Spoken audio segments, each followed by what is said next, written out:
Hello, everybody. Good morning, good afternoon, good evening. Welcome to Your Life Beyond the Military. And today we're doing an impromptu session today because it is a very special, honorable weekend coming up here, Veterans Day weekend. So I have connected with another veteran named Timothy Mabry, and he has offered himself to join us now just to be there. We're going to be here for just support. We're going to talk about his journey getting out of the military, the challenges he had. We're going to talk about heavy subjects, suicide, and on a good note with how you can get out of that and turn your life around and do something of value for yourself, serve others, take care of yourself, all that stuff. So Timothy is a speaker. So he is also, all his information is in the contact information down below. So reach out to him after if you need. Definitely, if you have questions, reach out to me. He is a speaker. He's a coach. He's the owner of, Lead Through Fire. Wow, I like that title because there's a lot of fires to put out in the military. And I'm Vanessa Donaldson, I guess I should say too. I'm a military spouse transitional coach. So I've lived this life for 27 years, married to my Marine Corps retired hubby. So we're kind of on and off grid. If you don't see me here, it's because we're doing the van life. So we were off in Mexico last January and just spent 5 months in Canada and Alaska. So we've been off grid, but we're on grid now. And if I'm on grid, I want to be talking to vets. I want to be helping them with their VA disability audits and pushing people forward that way. So thank you, Tim, for being available last second. And let's just open it up to the floor. Like, tell us a little more about yourself and where you were, that mindset of getting out of the military, what the feelings you had, what the struggles you went through, and then where you are today. Thanks for having me, Vanessa. It's an honor to have met you yesterday on Speaker Connections and to be doing a podcast with you today. That's about a little over 24 hours later. Seeing what can happen in such a little amount of time. And with my life and my background, I've seen that a lot. I've seen things happen in an instant, good and bad. And that's where I guess I'll start my story. I was in the Navy for less than 2 years. I went in undesignated, which for all the Navy folks know that mean I went in without a job. I signed the dotted line contract saying I'm going to serve. This is a job that I want, but it wasn't available. Yeah, that's a horrible idea. Anybody looking to join the military, specifically the Navy, don't do that. Don't listen to the recruiter say, all right, you can have any job that you want if you tell them. That's a lie. I wanted to be a damage controlman or a hull technician. I got into boot camp. I told my chief petty officer about that, and they just laughed at me. My RDC's recruit division commanders just absolutely laughed and said, "Oh, you just got screwed horribly." Like, thanks. Wow. Same story. When I went into, I was going to the ship. I was being put in the engineman group, which is an engineering. We work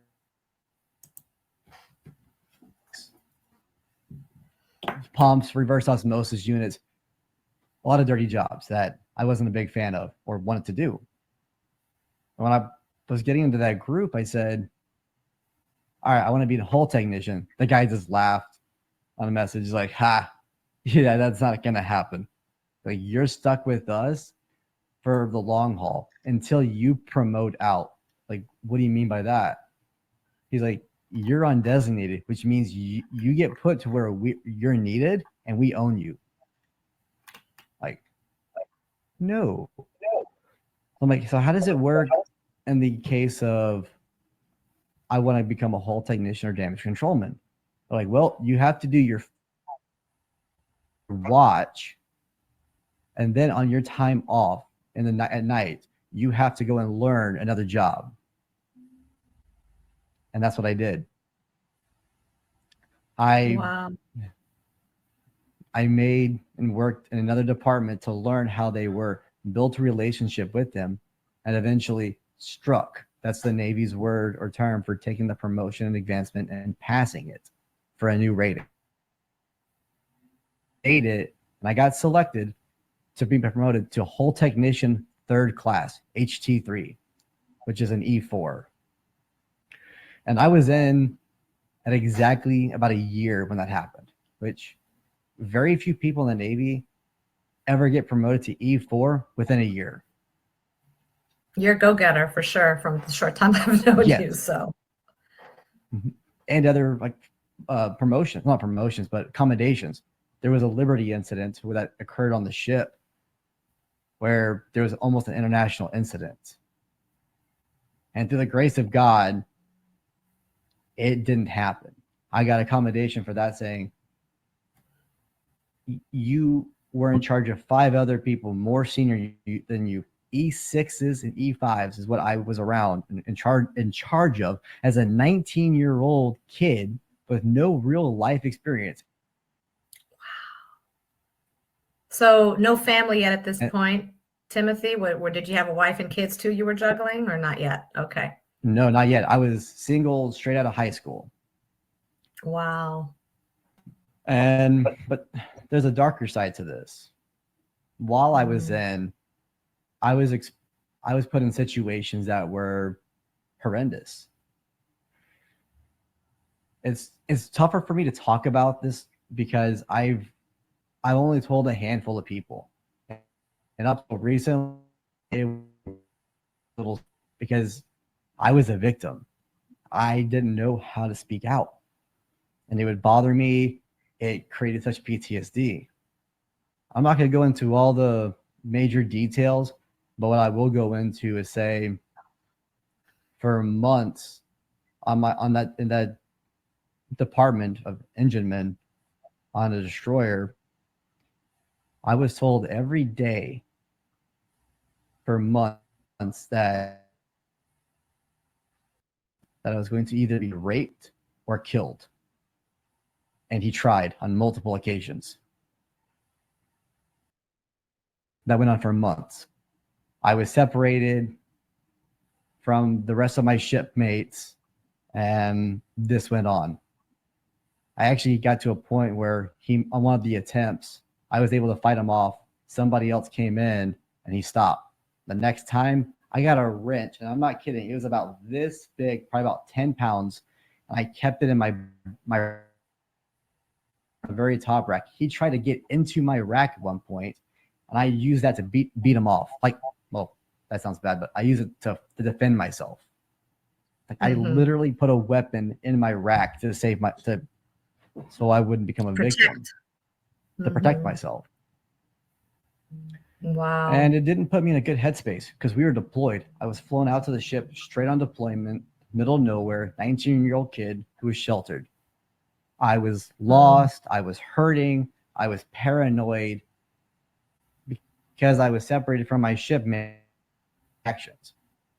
They thought I was missing out or escaping out of work because he would pull me to the side and do what he was doing while they were out working, or he was have me focus on one spot in a hallway, just clean the same thing over and over. And it's like, why are you doing that? You got the easy job. Oh, this is dumb.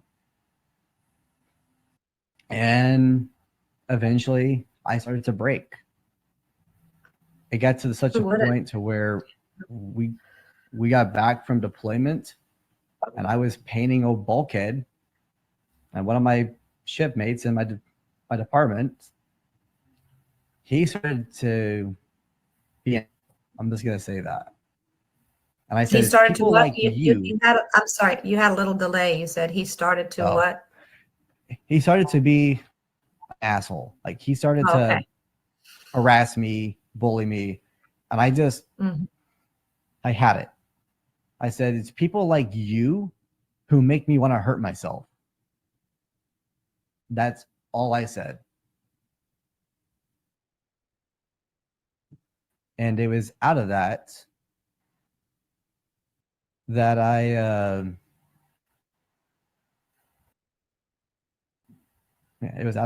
I got put into the psych ward overnight. They took everything away from me that day. I got put in the happy rooms, where I was under 24-hour surveillance just because of that. I'm like, no, I wasn't suicidal. I was wanting to die, but I wasn't had a plan or wasn't going to do it. It was just I was at a breaking point and wanted help. I was under evaluation, and they just said, "You've been through." You opened up for the first time, but it happened. So I get discharged from the hospital. I was told either I was going to have to say something on my own, or the hospital doctor was going to report it, and it would get ugly because if he had my hands. So one way I'd have control, the other one wouldn't. So I was faced with a decision to create an open investigation or closed. That means an open investigation means it's loud. Everybody and their mother knows who is involved and what happened.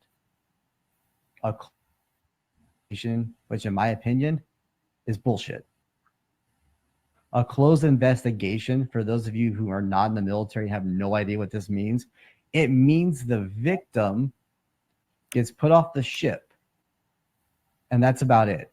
So they're off the ship, and nothing happens to the victor, the one who caused the problems. They get to live their life like nothing ever happened, and they get to do it to somebody else.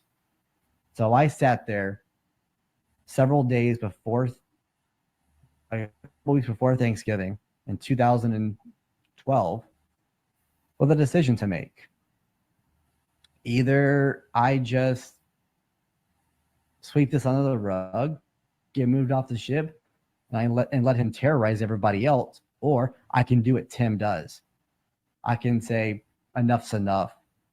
I'm not going to be a victim, and I'm going to choose to make this person pay so that nobody else has to deal with the pain and the hurt that I dealt with. So I created and made it an open investigation. By doing that open investigation, it flipped everything upside down. I ended up still working on the ship, but it ended up going to port. So I was on the ship, but technically off the ship. Which, if you go through something like that, you don't want to see your victim, or you don't want to see the person who victimized you, like the abuser. You don't want to see that. That's horse crap. And he would come in and just smile creepily like he would normally do. And it's like, I don't feel comfortable. Like I would see him coming down, and I just hide. And while the investigation was ongoing, it wasn't even concluded. The investigation was done by NCIS and my, I think it was Senior Chief Petty Officer or Master Chief. He came to me and said, investigation, you're going to be discharged. That was 2 days before Thanksgiving in 2012. So like when we come back from Thanksgiving break, you're going to go home. I'm like, that's crap. Can I fight this? He's like, you can try. So that's what I did. I tried to fight it for 6 months. At the end of the 6 months, I was told, all right, you're going to be discharged. And you guess what? You're going to be home in 72 hours. I was told on a Friday. I was driving home on Monday.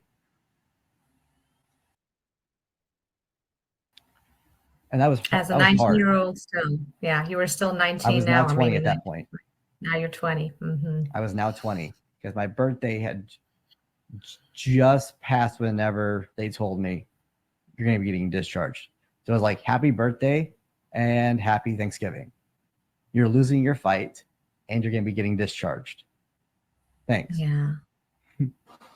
Your whole dream about being in the military and moving up the ranks and having a whole different experience. So Tim, I'm just thankful you're out there with the voice now, because you've been hiding it for years, and you said you haven't told a lot of people, and now look at you. You are on fire for your mission. You are flying around the US, like speaking engagements, meeting people, talking about this because it's not acceptable. And whatever hang up you're having with the military, we just want to know now, like, you came home, what was it like then at that point? And at what point did you like turn around, move on, and kind of start your second life over? Yeah. So when I got discharged, 72 hours from the time I was told you're going to be at home until I was driving home from Norfolk, Virginia. That was a long drive. I told my brother, like I called him, it's like, hey, I'm getting discharged. He's like, all right, I'm gonna fly up to you and drive home with you.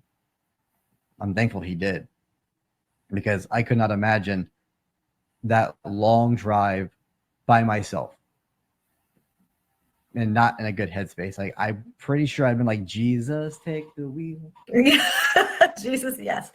And speaking of Jesus, I mean, you mentioned, I think before in our call, you're a Christian, so I'm sure your faith plays a big part in this. Like you were like, I can't handle this on my own. Jesus, help me. So yeah, Jesus, take the wheel, literally, while you Yes, were driving. there was multiple times that I did that, and it's helped every time. And yeah, whenever I got discharged, I was lost. I was confused. I had to go back home with my parents. I didn't have much money. I was only in for a year and a half, less than a year and a half. I had just bought a car because I had to get around. My ship was no longer on the base from where I was living. So I had to get transportation to and from it because riding my bike wasn't an option. So I was in a little bit of debt because I had to buy a car. So I had no real money to my name. And I was like, what do I do now that I'm home? I looked up the fire academy, like a local one that I could do. And they had an open application process. So I applied for it. It was through San Antonio College. I got accepted. They said I would never get accepted because it was such short notice. It was May 13th when I got discharged. Figured like and I think it was May 29th that the enrollment was closing. So I had a week or two to apply. No, there's no way you're going to be able to apply for GI Bill benefits and get accepted to the class. Well, I did. You can't do this. I freaking did it. It happens a lot in my life. Yo, you can't do this. There's no way. Watch me. You say yeah, we don't say that's not going to can't happen. in our house. Married to a Marine, the word can't, when I first got married, like dating, like I had to erase that from my vocabulary. Can't is not acceptable word in our house. So there you were in the fire department now. What happened? So I started a career in the fire service, and as a volunteer, I worked my way up in various departments to be a fire lieutenant. I was very proud of that. And then in that meantime, I was still dealing with my PTSD from what had happened to me in the Navy. I didn't have access to VA healthcare or mental health help for years because when I got discharged, they took my medical record. I wasn't even allowed to keep it or memories of it. I didn't know any better either to go out right beforehand and make copies of everything. I was told by people on my ship and then my duty station that I'd be able to get a copy right then and there when I got discharged. I was told when I got discharged, nope, but I'd be able to get it in 6 months. And they showed me where to get it. 6 months later, nothing. I kept reapplying to figure out where it went. About a year or 2 years later went by and it was told, oh, it didn't go here, somewhere else. It took 4 years, 3 to 4 years after I was discharged to finally get my medical record and apply for VA benefits. And even at that, it was a joke. Vanessa, you saw earlier all the stuff that they had listed. My initial rating for 6 years was 10%. That's the max that they would give me. And that's still low. In that period, I was still dealing with my own self. I was pushing down emotions. I was acting out. I didn't know how to behave. And on top of that, being in the fire department, I saw things that very few people ever get to see. I've seen people born and I've seen people die. I've seen more death than I have life. And that's horrible. So on top of that, everything just piled up. And then I started failing as a leader. I watch. I was letting my crew down. I ask and just sat there watching him do it and playing on my phone. I got written up and suspended from it, which was another egg in the basket. Last year, I was also re-upping my VA claim. I finally figured out how to apply for military sexual trauma for the PTSD to increase my back and other issues. So that's where I ended up last year with everything. But the was whenever you're going through an increase of like specifically with mental health, like hey, they're evaluating it. They say, tell me your problems. What's going on? They make you really dive deep into the issues. I kind of skirted over and didn't give as many details, but they made me write out detailed accounts about it. Then they made my wife and other people who are close to me write a detailed description of why my PTSD was affecting them and how. Too. I didn't really want to tell people what was going on. They could see the symptoms and the frustrations, but that's not what the VA wanted. They wanted detailed accounts. So I had to go back and tell my wife, like, okay, this is the exact thing that they're looking for. This is how to do it, because I was reading what they wanted, which was also hard. And they wouldn't give me help in the meantime. I ended up saying, hey, I need some help. And they just told me, yeah, about 2 or 3 months, you'll be able to see somebody. Right. I hear that so much. Okay, we'll put you on the calendar for 2 or 3 months down the road. No, people, if someone's reaching out for help, which, our service members, like we said before, they don't want to ask for help. They didn't want to even raise their hand. So for them to get to that point, like you, to raise your hand and said, help me, I'm here, and then be brushed off for 2 or 3 months, that's where that gap of, suicide, creeps in, right? I mean, that's the window. So Yes. there you were in that position. And in March of last year, whenever I got that suspension, my battalion chief and captain asked me, hey, are you okay? Like, this isn't like you. Are you doing okay, Mabry? No, not at all. My battalion chief couldn't look at me in the face, and my captain just said, oh, okay. Continue. So it's a little bit dark. My lead talk is From Ashes to Action, How to Rise, Rebuild, and Lead Again. This is where my fall happens. My wife at the time, in May of 2022, was about 9 months pregnant. She was due within 3 weeks. That was the time frame. I had also got into a car accident end of April, so I was in pain, mentally. And I just sat at the edge of my bed, just contemplating of what to do with my life and what was happening and how I got there. And figured I was better off dead. No one's listening. My cries for help are being ignored. So I got a 9mm Smith & Wesson pistol with hollow points, and I put it to my head and leaned over the bed as I sat down. And I started to pull the trigger. Like I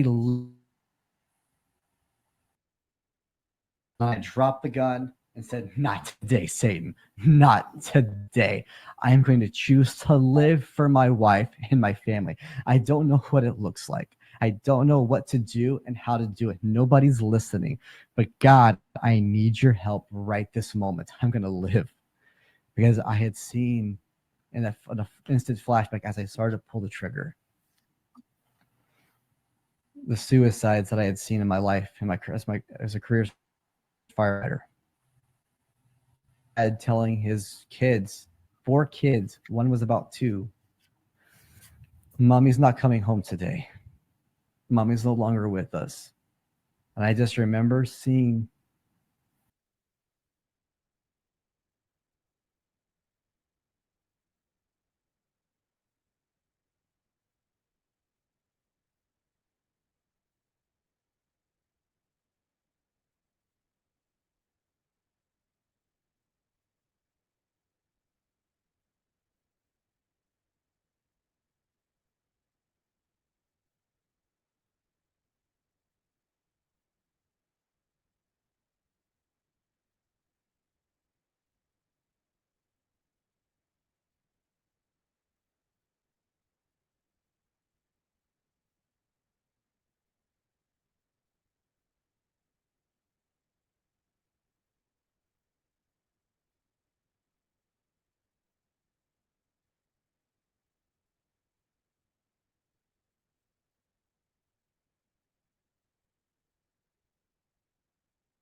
dad telling his kids, 4 kids, one was about 2, Mommy's not coming home today.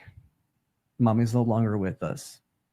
And I just remember seeing and pulling back into that moment. I'm like, what am I about to do?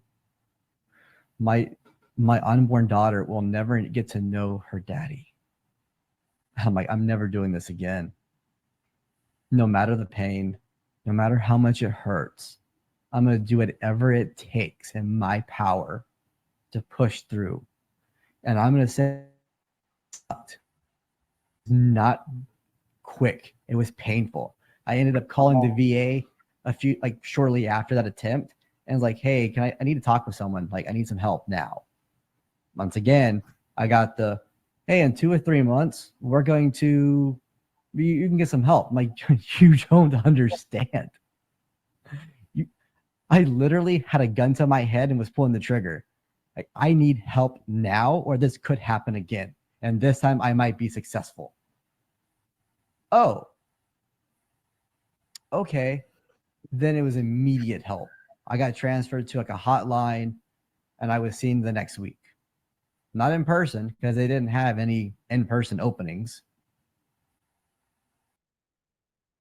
Mm. And my journey started. And journey of healing. My journey of healing, yes. It took. Wow.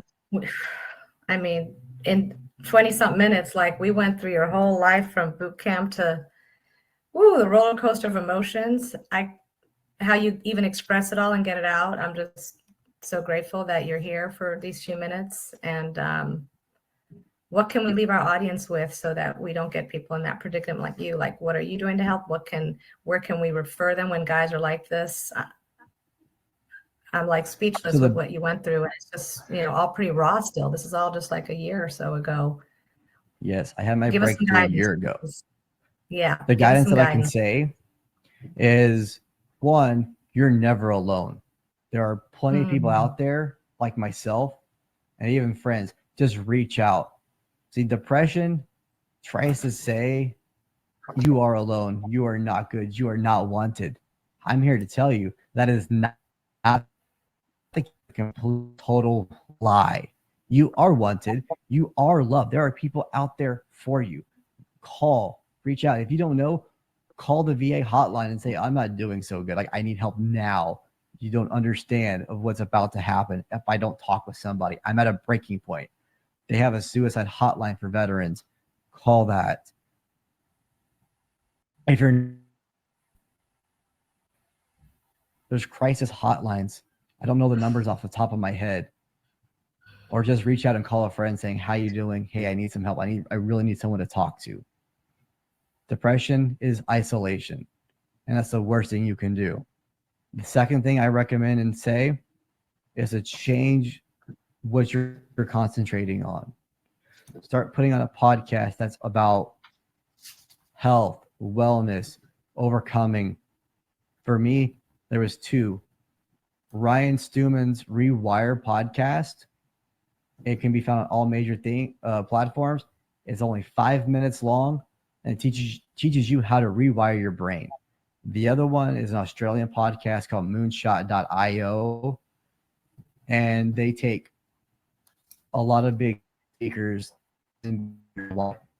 about mental health, leadership, overcoming, mental resiliency, happiness. And they break it down into bite-sized chunks so that you understand the average person. This helps me. The journey that I've been on the past 18 months is insane. You were to tell me a year ago, heck, even 6 months ago that I was going to be a speaker, I just looked at you crazy like, no. There's no way I'm going to be speaking on stages. There's no way that I'll be speaking. I would have spoken on 5 stages in 4 states in 2 months. No way. This wouldn't happen. And it was because I decided to shift my mentality from being a victim, focusing on the negative, to the victor and overcomer, to say, you know what? I can do this. I will do this. And I'm thankful for what I have. that's where my depression hit. Was I was unthankful for what I was having and was focusing on the past and my problems. And I was like, you know what?